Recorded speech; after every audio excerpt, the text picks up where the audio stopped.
Everyone talks about the first $100,000 like it is some magic checkpoint. And honestly, it kind of is.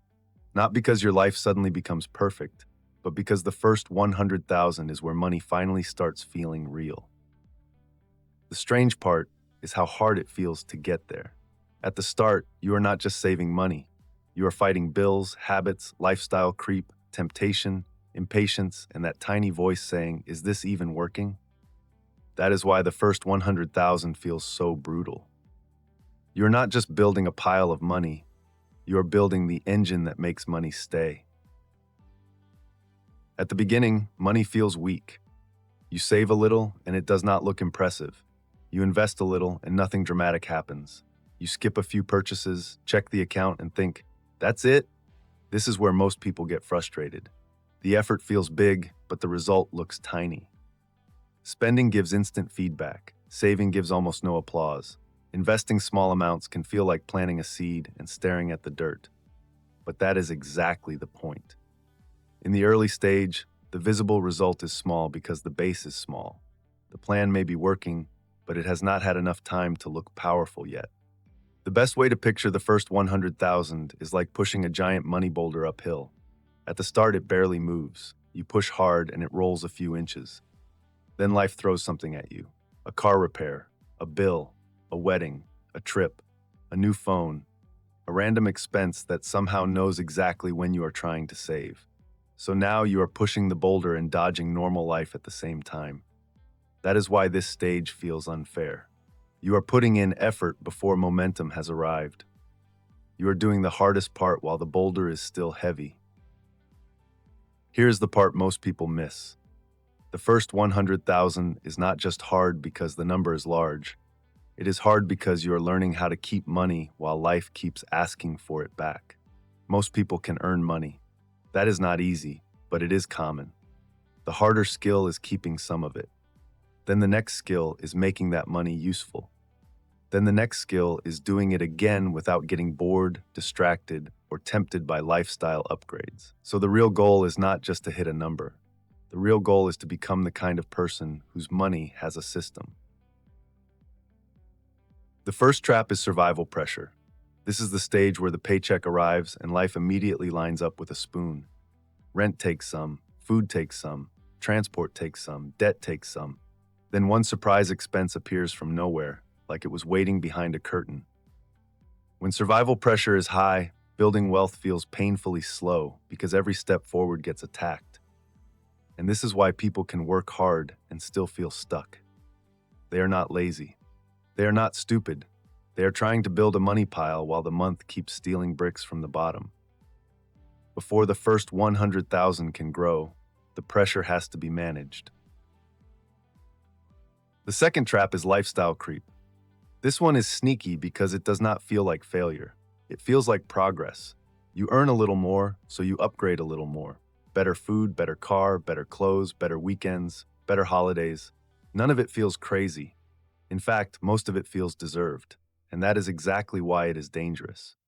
Lifestyle creep does not usually attack like a monster. It walks in dressed like a reward. Then, quietly, it makes your normal life more expensive.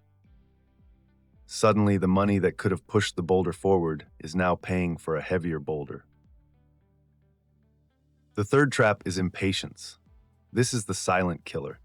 Nobody wants to hear that the first stage is mostly boring, but it is. Small deposits, small gains, small progress, small sacrifices. Meanwhile, spending feels exciting immediately.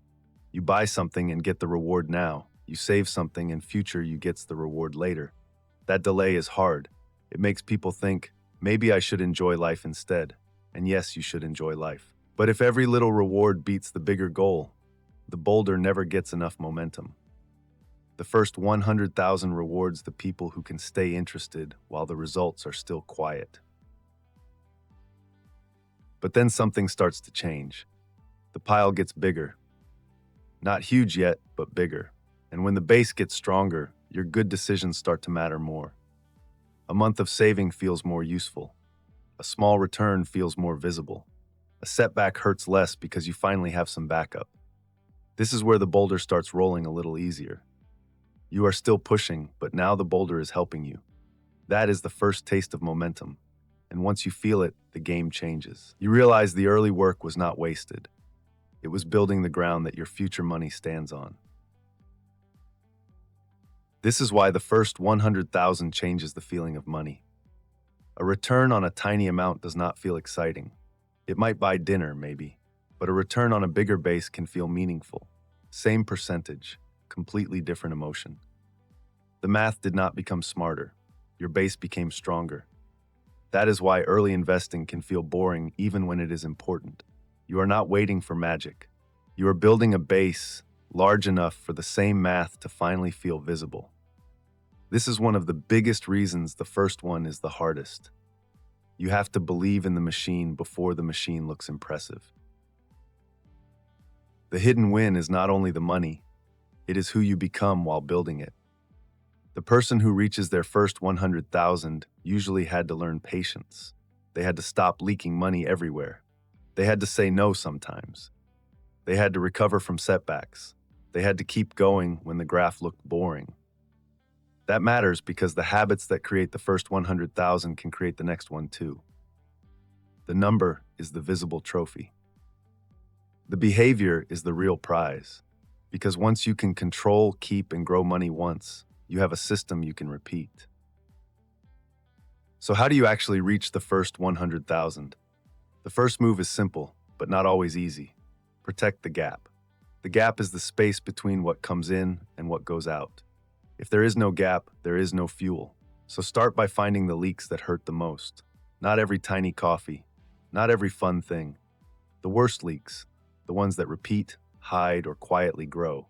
Then build a small shield so one bad week does not destroy 3 good months. The first stage is fragile. That is why your money needs protection before it needs excitement. The second move is to feed the wealth machine again and again. This is where people want a shortcut, but the boring answer is usually the one that works. Some money goes into investments. Some money pays down expensive debt. Some money builds skills. Some money becomes a house deposit or future opportunity. The exact tool can change. The purpose is the same: turn today's money into future options. And in the beginning, the machine will look small. That is fine. Small machines become useful when they keep getting fed. The mistake is not starting small. The mistake is stopping because small does not look cool yet.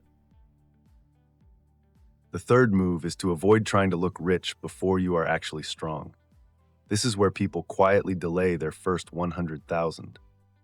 They finally earn more, then immediately upgrade the outside of life.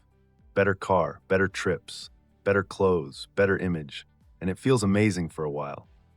But if the lifestyle gets upgraded before the money base is strong, the first 100,000 gets pushed further away. Looking rich too early is expensive because it steals from the stage that needs fuel the most.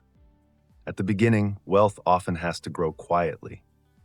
The strongest moves are not always the ones other people can see. Once the first 100,000 is built, the game starts feeling lighter. Not easy, just lighter.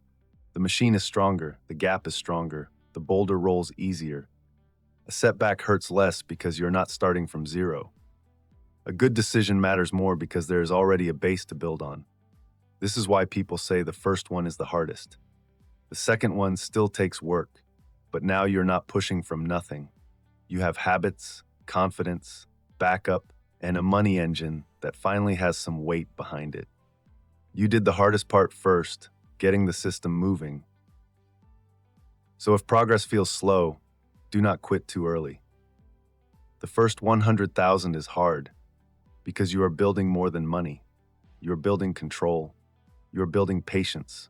You are building resilience. You are building a system that can keep working after the excitement fades. That is why the early stage feels heavy. You are pushing the boulder, building the machine, and fighting the traps at the same time. But if you stay in the game long enough, something changes. The habits get stronger, the engine gets stronger, the money gets stronger, and the next climb becomes easier than the first.